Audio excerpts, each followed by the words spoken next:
very good joke, Alan. I'm sure you'd Sure love it to must hear be. it. I have no desire to hear it Oh, anyway. sure, you must love to listen to my joke. I must love to, but won't. How do Gaz? Hello, Alan. Hello. I have a serious problem here. I don't know whether you can help me or not. My wife went to the laundrette on Sunday. The laundrette was supposed to open at 7 o'clock. It didn't open till 8 o'clock. She was stood outside, and there was a bloke across the road. Well, you know what he was doing anyway. I don't. Well, I'll leave it to your imagination. I don't intend to use my imagination. You'll either tell me or I won't know. Well, put it this way, he was working a week in hand. I see.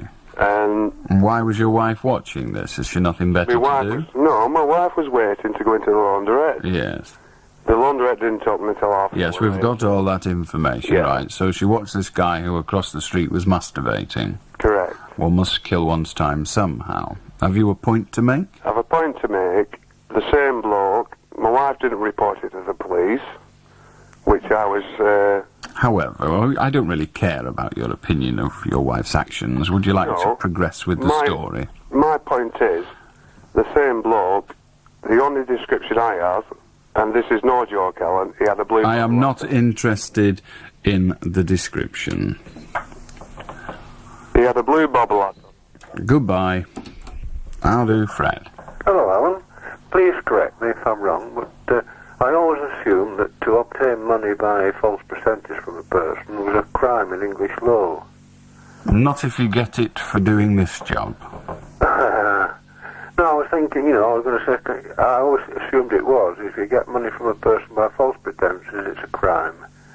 And I was going to congratulate you on getting 22 quid by that very same means last week, albeit for charity. Oh, me singing. That's not false pretense. It was a great song. Well, I thought, our cat didn't think so. It went through the cat flat like grease line. But does it know how to get back in after all the advice we've given? It took me till 4 o'clock the following day to get him in. I had to assure him that you were having 2 nights off and you wouldn't sing again. And I need him because I have to twist his whiskers to get good reception for your I told you to get a new wireless, Fred. And the party shop, thanks very much for that beautiful ballad by Mark Harding, No Man's Land. It's a belter, isn't it? It's a classic. It's a belter. The next serviceman, it moved me tremendously. Good. Right, see if you can move your cat back in now. Right. Ta-ra. Cheers. I'll do, Albert. Hello, Alan. May I tell you my favourite sexual fetish, please? Feel free. I won't hear it, but feel free. I'll do. Daniel. Hello, Daniel. Daniel's lost his bottle. Never mind. Hello, Stuart. Hello, Stuart. Hello, Alan. Ah, we've got you. All I'm ringing up for, Alan, is to wish you a Merry Christmas. I'll do Roger. He's having a lot of trouble with that. Whatever it is. Hello, Trevor. Oh, I wish it could be Christmas. I'll do Fred. Hello, Alan. I'm 18 and I've just got married. And my wife, she's got a bit of a problem and she comes... Yes, but unfortunately now that you've married her, she's stuck with it for some time at least. I'll do Peter. If you want to get into it, you've got to get out. And the trouble with that, Peter, is it doesn't work on the radio. The telephone microphones aren't adequate. And then again, you're not that adequate yourself, are you? Hello, Dave. Hello? Hello, Alan. Yes. Alan, I'd like to ask your advice here. I had this sister that was 19 years of age, and she was married to my brother-in-law, who was 23 at the time, and this happened in 1983. It's funny that. My sister's married to my brother-in-law as well. She's not now, Alan. He made... She is? Oh, your sister isn't, I see. My sister was married. Why isn't your sister ringing me? She's dead. Is she? Yeah. I see. No, That's a good enough excuse, yeah. Well, I'll read the headline here. Man killed wife in hammer fury. A husband who killed his pregnant teenage wife by raining blows on her head with a hammer was jailed for 4 years by a judge at Chester Crown Court. Fine. Philip Main, 23 years of age. Fine, we don't need names, thank you, goodbye. I'll do Eddie. Hello, Mr. Beswick. Hello, Eddie. And I'm going to talk about corporal punishment. Feel free. I know you disagree with that. Just tell me what you think. But I think every man who takes a life should forfeit his own life. Excuse me, Eddie, that's called capital punishment. Well, capital punishment. But I think any man who kills should forfeit his own life. Do you include soldiers? Unless he's fighting for his country. That is an I entirely see. different matter altogether. Okay. Should we say, rather than, say, fighting for his country, let us include policemen who sometimes have to kill? Yes? You include policemen, I'm sure. If they've got to kill, then they have to do. I see. So what you're saying But is... I mean, just a moment. What you're saying is someone who kills wrongly in should crime. I see. Now, when the public hangman performs his duty, as you would have him do, and he hangs an innocent man, who do we hang for that death? The judge? The jury? No, the prosecutor? You're hanging on society. And you can't hang everybody in society for that, Eddie. If a man is found guilty... Yes. By trial...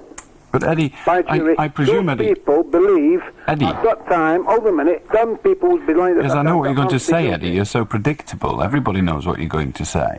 Eddie, what I want to know is, do you believe in the sanctity of human life?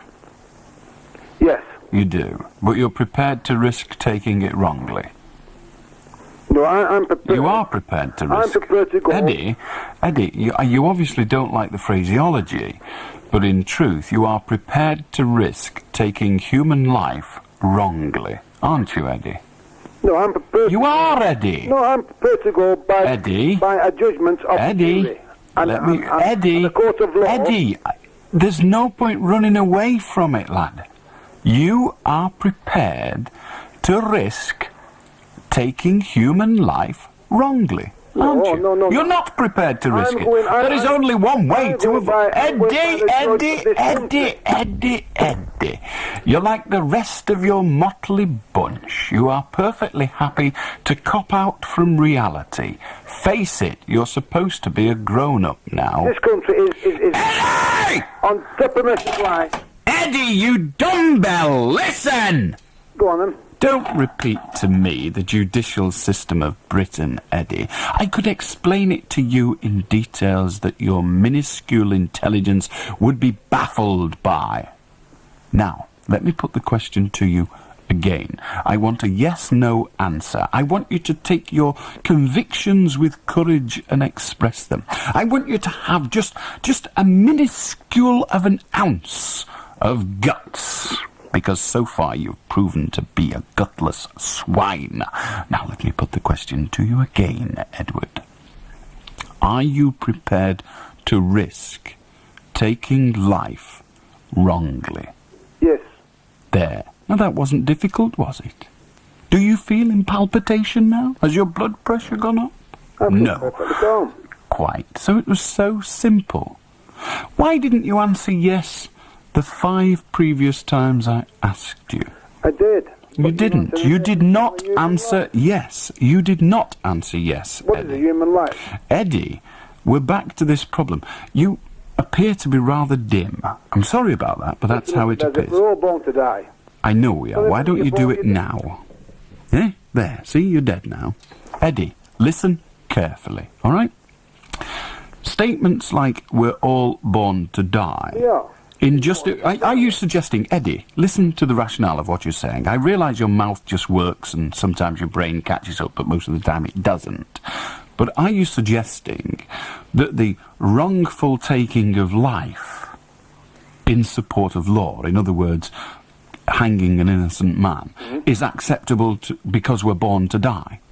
It's an all over the world, Mr. Beswick. Answer the question again, you bloody idiot. Yes, it's an all over the world. Answer the question again. I told you, yes, it's an all over. Listen, you bloody dumbbell. You're answering the wrong question, you half-brain... Oh, God almighty. It's like talking to a...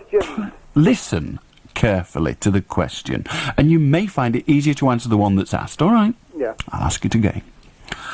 Are you suggesting, when you made the statement, we are all born to die, that is justification for taking a life wrongly? Are you saying taking life wrongly doesn't matter because we're all born to die? Correct. Then taking life illegally must be acceptable too, because after all, Eddie, we are all born to die. Well, in some countries, Mr. Bessie, it's the cold time, isn't it? Eddie, all I'm trying to do is offer to you your own logic, assuming there is any.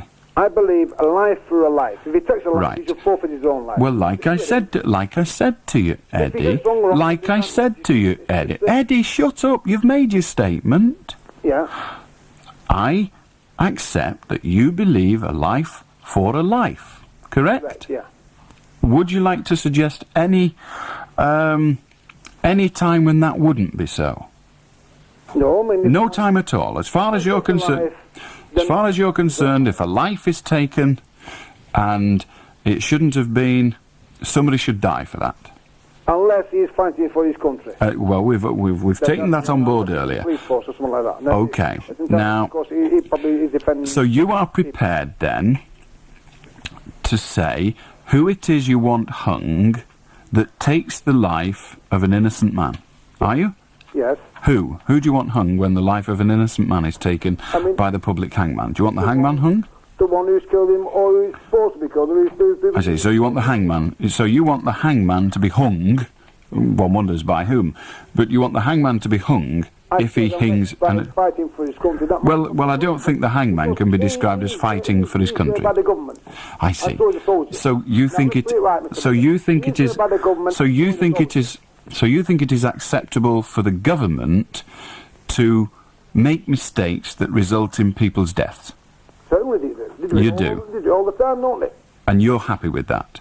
Yeah, I'm happy with that. You're happy that the government takes life all the time, in your view? They did in the Falklands, didn't they? Yes, they did. But they earned. I mean, what's the big echo? Now, the term I used, Eddie, was wrongly. Are you saying that all those people that died in the Falklands died wrongly? They died needlessly, let's put it that way. I see. This is a very interesting conversation. I didn't realise you were that thick. I mean, most of them lads in the Falklands didn't take lives. They didn't take lives? Most of them didn't. Did all those Argentinians commit suicide? I think they did when the girls were going over there, Chevy. You know what I mean? Oh, I see. So they all shot themselves. They borrowed English guns and shot themselves with 7.62s. I mean, some killed by ours, but not many. Eddie, what have you been drinking? It must be amazing stuff. You are the thickest person we've had on tonight. You don't mean anything. Eddie, I don't have to be there to know that you're as thick as pig muck. There's more quality comes out of a pig's bum than comes out of your mouth. Go away, you cretinous wimp. Hello, Anita. Can't hear you, Anita. We've got an awful line. You'll either have to shout or we won't be able to talk. Hello, Alan. Sorry, love. Can't have the conversation. The line is atrocious. Try again. How do Daz? That's a nickname. Get off. How do to line 6, where Richard resides. Richard? Alan. That question last week, the week before about ozone, was it cleared up at all? To a certain extent, yes. Oh, well, no. The chemistry explanation is that the ozone is caused by a silent electric discharge from a DC motor. Now, you've been to the... So it's an engine's trump, is it? I beg your pardon? It's an engine's trump. No, not really. It's the spark. Oh, go on. I'll leave you at that. But you've been on the local wakes ground, and of one roundabout, so to speak, there is always a peculiar electric smell, and that's near the dodgems. Yeah. Have you ever experienced that? Yeah. Is that what you can smell is ozone? Smart as out. I now know what ozone smells of, not only what it is. Yeah. Thank you very much. Now, the explanation of it is this, the simple chemical explanation. You know that oxygen has a symbol of O. Yeah. And usually when you see it written, it's O2. Well, that's because it's normally with... Okay, because normally there are two atoms of oxygen to the molecule. Now, ozone is O3. I see. And what the gentleman was talking about that time when he said that in a shop he saw a machine or something called Ozone. And this is what it was, they were put out about, 20 odd years ago, for freshening the air, particularly in cake shops. Making them all sound like or smell like dodgems. I don't think I'd be forced to buy a cake in a shop that smelt of Well, dodgems. it wasn't quite that strong, actually. I see. Right. That is the explanation, Alan. Smart, it sounds interesting. All right. Thank you very much. Good night. Cheers. I'm going to be going into cake shops now. I can smell dodgems. I wonder what it is. Out there, perhaps they're jammy dodgems. Jammy dodgems! Cake shop! Hello, Maureen. Hello, Alan. I'd just like to be serious just for a little minute. I've been reading magazine... Maureen, we got a problem here with the radio. Can you turn your radio off? It's on the radio, Demery, please. No, off. Off. That's it. Right, Off. I'm sorry about that, Alan. Reading the LEP. Yeah. And I've been reading about the old 3 hospitals in Preston that are closing down at weekends for wards.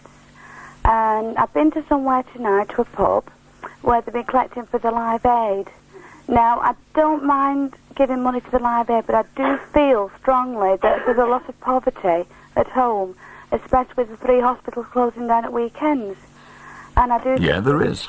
There is a lot of poverty at home. No one's suggesting there isn't. Well, I'm not suggesting there is, but I do feel that a lot of money that could go to that should go to the problems in the actual area. Well, why don't you start collecting? Well, where do you start? What do you do? I feel First thing you need to do is to establish yourself as a registered charity, or better still, why don't you get in touch with the friends of the relevant hospitals? Not all, but most hospitals have a friends of.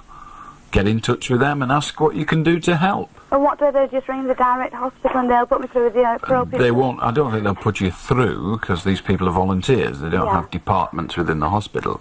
But if you ring the hospital, they will tell you how to get in touch with the Friends organisation of that particular hospital. Right, thanks very much. All right. Thank you. Ta-ra.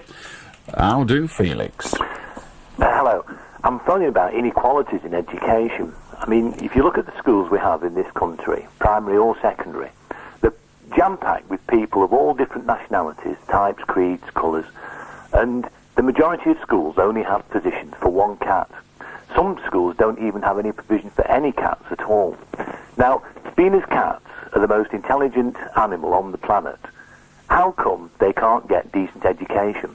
And it should be particularly borne in mind that they have a shorter lifespan than human beings. Perhaps they don't need it. Perhaps they're so intelligent that we humans couldn't actually teach them enough to make it worthwhile. No, it's a conspiracy. If you notice, there's every cats that are born, the kittens, before our mothers have a chance to teach the kittens and educate them in any way whatsoever, the cat naps and spread wide and sundry, so they have nobody to educate them, so they're not able to realise their true potential. And only about 1 in 1.5 Perhaps they do realise it, but they don't care. To school. Perhaps they do realise it, but they don't care. Oh, we do care. How do you know? Well, I'm a spokesperson for the cat. A spokescat? Yeah, for the Cats Protection and Welfare Society. Aye, my God. And I know for a fact there's very few of us can talk. Never mind read and write. There is that. But writing's not easy. It isn't. It isn't with a claw. I know. I'm with no education. Well, some of us have education, the one in the 1.5 million, and we have... Mind you, cats learn lots of things we don't. I mean, I can't slide along on my bum. No, it's good fun as well. Yeah, I'm sure it is. We don't have to make a mess of the carpet. One of the points I've been asked to make... And I don't eat chairs. I can't eat chairs. Well, one of the points I've been asked to make by the other cat is the way that you talk about cats, although we can see you're fond of us, you don't really... understand the full situation. In fact, I'd say you've done for cats what Eddie Waring has done for rugby league. You've talked about us hanging ourselves by accident. Cats only hang themselves deliberately. We're prone to depression, just like any other creature. Of course you are. And a few of us occasionally have to resort to suicide. But when they do, it's very unusual for a cat to commit suicide with its neck collar. We advise the use of a rope. And the cat should tie the rope securely around the neck and jump from the tree 9 times. 9 times, of course. Or use elastic. Now, thank you very much, Felix. You get words. I haven't finished. You have. You're just not being fair. The cat's just cutting us off. It's the same old story, Felix. It's the same old story. How do to Sharon? Hello? Hello.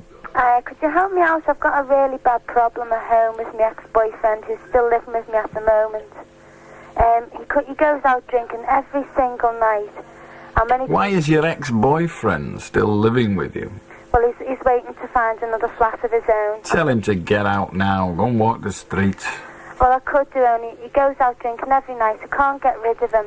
And when he does come home, he calls me all really bad words and he rips the place apart and he hits me actually, and I don't know what to do about it. Get a solicitor. A solicitor? Yep. Come out. I'll do John. Hello there, Alan. Hello, John. Yeah, John, didn't you see the Greyhound race the other day? No. With was it Bob's Champ? No is the answer. Well, whatever it was with, the answer's still no. Yeah, well, turn it down. The two dogs, there were 4 owners, right, in the race, and they put... I thought it was the dogs that raced. Yeah, the owners of the dogs, but they did race, but the owners put the prize money up. 3,000 quid a piece. And there were supposed to be 2 dogs that... John, I'm not bothered, mate. Well, don't you think it was a bit fixed? I don't care. Well, Greyhound racing, anyone who puts the money on the back of a dog must be out the tree. I'll do Martin.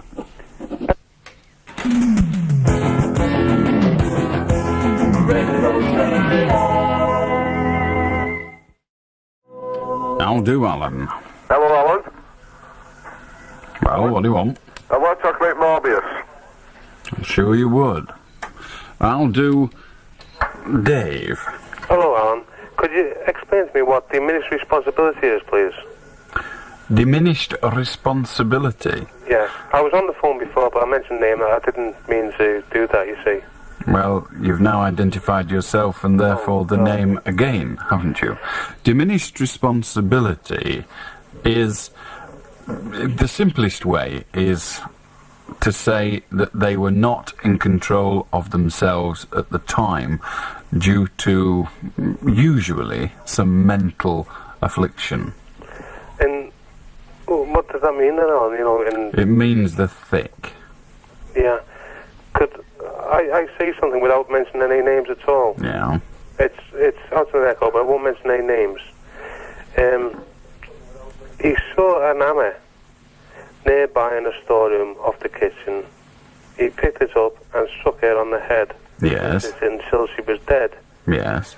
It is clear he conducted a brutal and sustained attack on his wife. Well, yeah, we don't need to have the article read out. No, if a man murders a woman or the reverse, they can be charged, found guilty, and their plea can be diminished responsibility. They're basically saying that they were not themselves at the time. Yeah. Well, I can't say how long he got for that or anything, can I? Well, you've already told us anyway. Oh. Well, is there anything I can do to make his... No. No. Nothing you can do whatsoever. No. The punishment and the conviction of crime is nothing to do whatsoever to do with the relatives of the victim, and nor should it be. I see. Okay? Okay, all the best, And yourself. I'll do Bob. I'd like to say that people who drink and drive at this time of year are very silly because they spill it.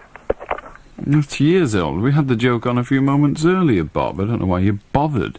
Perhaps you've not been listening. Perhaps you've been out getting pie-eyed, you dumbbell. Why is the world full of cretins? And more important than that, why do they choose to annoy me by ringing me up on this rather grand programme? I just don't understand. That's it for tonight. In fact, that's it on the phone until Friday. Silent night, holy night.